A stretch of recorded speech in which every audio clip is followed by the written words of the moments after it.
I'm afraid I have some devastating news. The company that brought us such things as the iPhone and 9 other versions of the iPhone, Apple, is a sellout. And to your surprise, this actually has nothing to do with the latest version of the iPhone, but the huge cache of data going to one of the harshest authoritarian regimes in the world, the Communist government of China. Hi, I'm Ryan, and welcome to The Truth According to China.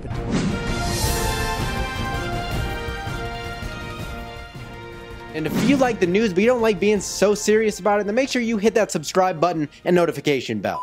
Now, last summer, Apple, the most honest company in the world, announced that it would be partnering with Guizhou-Cloud Big Data, a name which rolls right off the tongue, to build Apple's first data storage center in China. But Ryan, why do I care about Apple's business inquiries in China?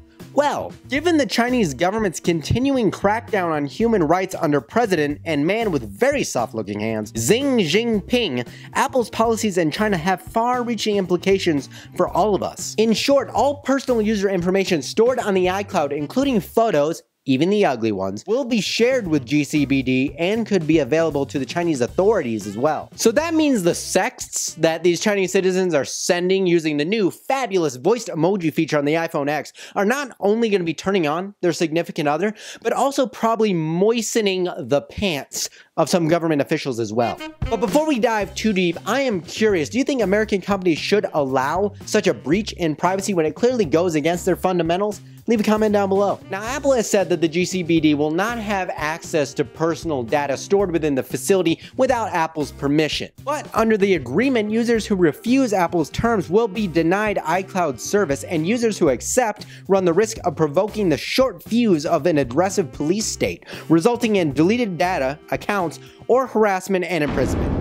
That's a pretty wide range of punishments, don't you think? Apple chief executive and man practicing how to smile, Tim Cook, has emphasized that privacy is a fundamental human right that people have from a values point of view, not a commercial point of view. Except when profit gets in the way, then, values, you can throw them out the window. Apple has therefore responded to this criticism by saying that they are obeying China's laws. In 2017, Apple also announced that they would be halting the sale of apps to users inside China that allow them to get access to blocked content that is critical for activists and regular citizens. Now, China doesn't apologize for any of its human rights violations, and it doesn't really much care who it has to crush in order to seek its quest for power and control, as expressed by the many human rights lawyers and activists who have been detained and tortured in recent years. Now, I personally believe when dealing with a regime such as this, American companies shouldn't have to apologize for standing up for fundamental values and human rights that have allowed them to flourish. To be fair, many American companies have been trying to fondle their way into China. Facebook has reportedly been developing censorship software so that they can win approval to operate in China. Of course, Mark Zuckerberg would never stand for this. He is the pinnacle of what it means